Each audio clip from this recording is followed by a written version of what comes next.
Shakur Stevenson doesn't just fight. He calculates, he controls, and when the moment's right, he devastates. From the opening bell, it's not chaos, it's choreography. Every slip, every feint, every counter lands like it was drawn up in slow motion and delivered in real time. He's not in the ring to trade punches. He's there to dismantle you. You swing, he's already gone. You pause, he punishes. And when he lets his hands go, it's not just power. It's a message. You don't belong in there with him. From Olympic heartbreak to world champion in 3 weight classes before 26, Shakur didn't rise. He dismantled everything in his path. He's more than just undefeated. He's untouchable. Luxury cars in the driveway. Millions in endorsements. A brand born from the bricks of Newark. But while others flex for cameras, Shakur builds legacies. In the ring, in business, and in his city. So before we break down the rise, the resolve, and the razor-sharp brilliance of Shakur Stevenson, smash that like button, subscribe, and hit the notification bell. And if you're looking for a custom website or software solution that hits just as clean, follow the link in the description and let DesiTech Consultancy bring your digital vision to life. This isn't just a boxing story. It's a masterclass in control. Let's get started. Born Ash-Shakur Nafi-Shahid Stevenson on June 28, 1997, in the heart of New Jersey's roughest neighborhoods, the odds were never in his favor. Raised by his mother and stepfather in a city infamous for crime and hardship, Shakur wasn't just fighting opponents in the ring. He was battling the world's expectations of who he was supposed to be. By the time he was 5, gloves were already on his hands. Boxing wasn't a hobby. It was his lifeline, his escape, his identity. He trained like his future depended on it because it did. In a household of 9 siblings, pressure and poverty were constant companions. But even then, he carried something else, something intangible. A calm intensity, a sense that no matter how chaotic life got, he could always find clarity between the ropes. His style was elusive, smooth, and surgical with the kind of ring IQ that couldn't be taught, only earned through obsession and pain. That obsession took him to the 2016 Rio Olympics, where he represented the United States and left with a silver medal. He cried after that loss, not because he was weak, but because he knew he was born to be the best. As a professional, Shakur tore through the featherweight division like a storm, winning world titles in 3 separate weight classes before the age of 26. He didn't just beat champions, he dismantled them. Whether it was his brutal TKO over Jamel Herring or the masterclass performance against Robson Conceicao, Stevenson made elite fighters look ordinary. His 9th-round demolition of Josh Padley in the Riyadh season was more than a title defense. It was a message to the world. This is my era. With an estimated net worth of about $10 million in endorsement deals from Reebok and PRIME Hydration, Stevenson isn't just climbing the ladder. He's building his own. After parting ways with Top Rank, he now stands at a crossroads, free to carve his own legacy. The comparisons to Floyd Mayweather and Canelo Alvarez aren't just fan talk anymore. They're real possibilities. But here's the real question.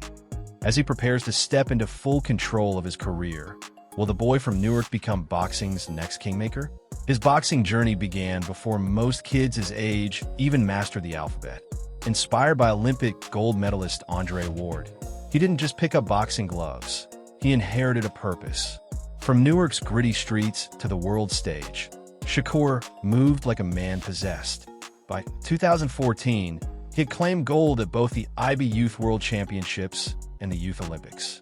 A year later, barely out of high school, he outclassed the nation's best at the senior U.S. Olympic trials, punching his ticket to Rio 2016. In Rio, the world watched a teenage phenom battle for Olympic glory. Though he fell just short, losing the gold to Cuban sensation Robson Conceicao, he didn't leave empty-handed. He brought home a silver medal, the highest finish for an American male boxer in those games. But more importantly, he returned with fire in his eyes and the hunger of a champion denied. He later called it the most painful moment of his career, one that shaped his focus forever. On February 9, 2017, Stevenson turned professional. Top Rank saw the future. Andre Ward joined as his manager. And just like that, the next chapter began. He debuted in April with a dominant technical decision win over Edgar Brito, a fight marred by headbutts and rough tactics, but still a showcase of his slick defense and ring IQ. Fight after fight, he moved like a ghost in the ring, untouchable, surgical. He dismantled Carlos Suarez in under 3 minutes at Madison Square Garden. He floored David Michel Paz with a piston left hand. He outclassed Patrick Riley and systematically picked apart Elio Mesquita. Each performance was a statement. He wasn't just another Olympian turning pro. He was here to rule. Analysts began to whisper comparisons. He's like a left-handed Floyd Mayweather, some said. Others pointed out his supreme ability to control distance, to shut down offense before it even started. By 2019, with only a dozen fights on his record, Shakur was fighting for a world title. His opponent? Joe Gonzalez, an undefeated contender with bad blood brewing, as his own sister was dating Stevenson. The tension was real, but Stevenson thrived in the spotlight. He boxed Gonzalez to a lopsided decision victory, claiming the vacant WBO featherweight title. He didn't just win. He humiliated a rival and cemented his name in the record books as the first male from the 2016 U.S. Olympic team to win a professional world title. But rather than stay and defend, he made a bold move up to super featherweight. It was a risk. Bigger fighters, harder punches. But he was chasing greatness, not comfort. In June 2020, he announced his arrival at 130 pounds by brutalizing Felix Caraballo, scoring a 6th-round knockout in a fanless arena during the early pandemic days. Despite the silence, the message was loud. The power carried up. Later that year, he faced Toka Khan Clary. It wasn't close. Stevenson outlanded him by over 100 punches, cruising to a shutout decision. The boxing purists applauded the performance. Clean, efficient, flawless. Over 1 million tuned in. The hype was growing. Then came Jeremiah Nakathila in June 2021.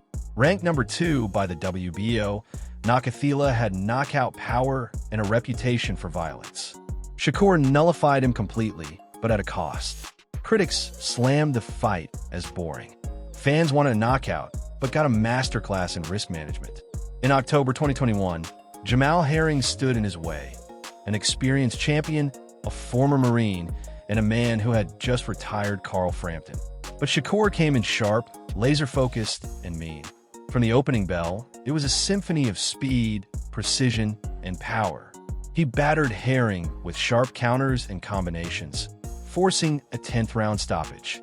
Shakur Stevenson was now a 2-division world champion, and he looked better than ever. But he wasn't done. He wanted greatness. He wanted Oscar Valdez. The unification bout was set for April 2022. It was personal. Valdez had previously tested positive for a banned substance and was still allowed to fight. Shakur made sure the world knew. The build-up was electric. The result? Even more so. Shakur outclassed Valdez in every round. He scored a knockdown, peppered him with pinpoint jabs, and took home 3 belts: WBC, WBO, and the ring. It was one of the most lopsided unifications in recent history. Over 1.4 million people tuned in to witness the coronation. After the final bell, he dropped to one knee and proposed to his girlfriend in the ring, cementing the moment as one of triumph and love. Now at the pinnacle of the 130 pounds division, Stevenson was eyeing the lightweight elites. But first, one last defense at super featherweight.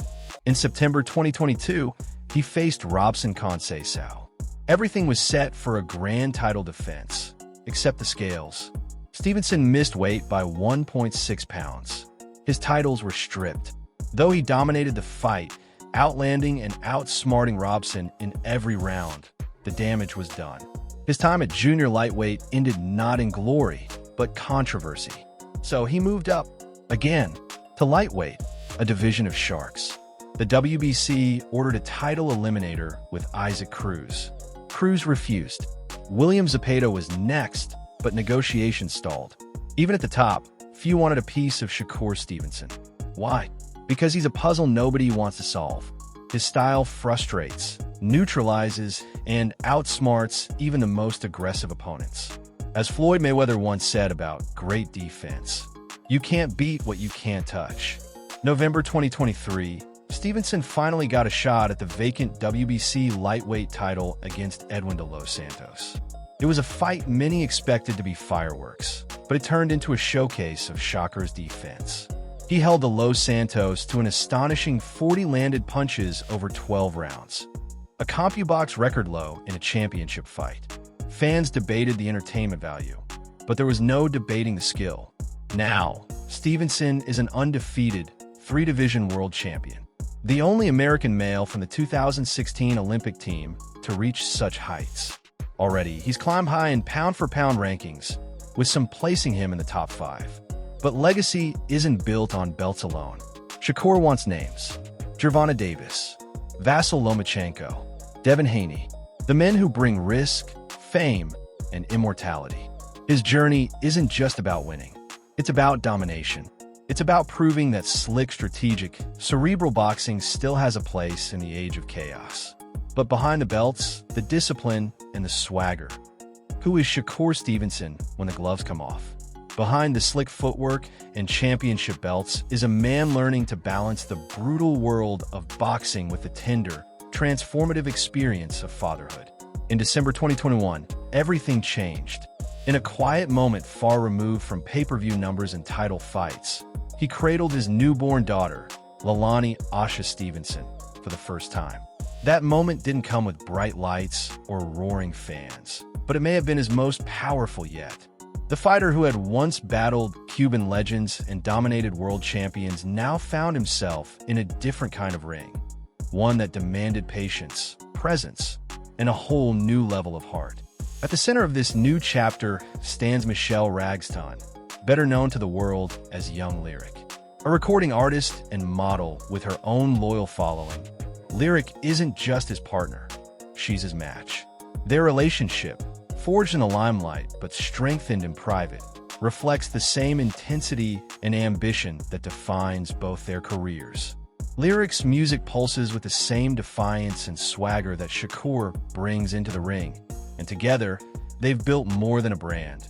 They've built a home. He's not just fighting for titles anymore. He's fighting for legacy, for love for Leilani. And while the cameras may catch the knockouts and the belts, the real victories, the ones that matter most, are unfolding far from the spotlight. His journey hasn't been spotless. In 2022, just as he seemed untouchable in the super featherweight division, Stevenson hit a wall of his own making. On the eve of his title defense against Robson Conceicao, he missed weight. By just 1.6 pounds, he lost everything. His WBC and WBO belts stripped before he even stepped into the ring. The sting wasn't just in the headlines or the backlash. It was in the realization that greatness demands more than talent. It demands perfection. Still, Shakur showed up and delivered a boxing clinic that night. But the belts?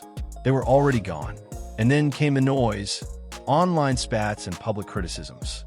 In 2024, a social media war erupted between Stevenson and former world champion Andre Berto. Shakur, never one to hold his tongue, reignited controversy by calling out Berto's past doping violation. Some praised his honesty, others called it petty. But love him or hate him, Stevenson never hides. But there's another side to Shakur, one that rarely makes the headlines. Outside the ring, he's building something greater than just a career. Endorsements with Reebok, PRIME, and SNAC are just the beginning. He's dipped into tequila promotions, and with his top-ranked contract ending, the stage is set for him to go solo, to create his own promotional empire, just like Floyd and Canelo before him. These days, the sound of the bell has been replaced, at least outside the ring, by the quiet hum of luxury cars and the clink of diamond-encrusted watches. His lifestyle is a reflection of everything he's earned and everything he never had growing up. He lives in a lavish home in his hometown of Newark, a $600,000 property he bought back in 2018, not far from the same streets that shaped his hunger. But the view from the top is much different now. Behind his gated driveway sit a fleet of high-end machines, an Aston Martin Vantage, a Rolls-Royce Cullinan, and a Mercedes-Benz S-Class, each a roaring symbol of his rise. Even his daily drives make a statement, with a Volvo XC90 and a BMW M Sport rounding out a garage built on sweat and sacrifice. But for him, it's never been just about flaunting wealth. It's about building legacy. He didn't stop at fight purses and pay-per-view numbers. With a sharp eye for business, Stevenson launched his own apparel brand, Brick City Boxing, a tribute to the city that raised him. The brand has quickly grown into a multi-million-dollar venture, turning fans into customers and boxers into walking billboards. Add to that endorsement deals with giants like Reebok, PRIME Hydration, and Powerade, and you begin to see the full scope of his financial empire. Even as his lifestyle soars into private jets and first-class living, Stevenson's roots remain firmly planted in giving back. Through the Stevenson and Moses Boxing for Life Foundation, he pours time and money into mentoring Newark's youth, offering them gloves, guidance, and a shot at something better. He remembers what it felt like to have nothing but a dream, and he's making sure others have more than just a dream to hold on to. But beneath the glitz, the success, and the spotlight lies a bigger question. Now that he's conquered the business world and the boxing ring, what comes next for Shakur Stevenson? Before you go, don't miss out on exclusive perks. Click the link in the description to become a channel member and enjoy awesome benefits, like suggesting future video topics, getting early access to new content 48 hours before anyone else, and much more. Your support means the world and helps us keep bringing you the stories you love. If you enjoyed this video, hit that like button, drop a comment, and subscribe for more amazing content. And while you're here, why not check out our deep dive into Teofimo Lopez's video? Trust me, you won't want to miss it. Thanks for watching, and we'll see you in the next one.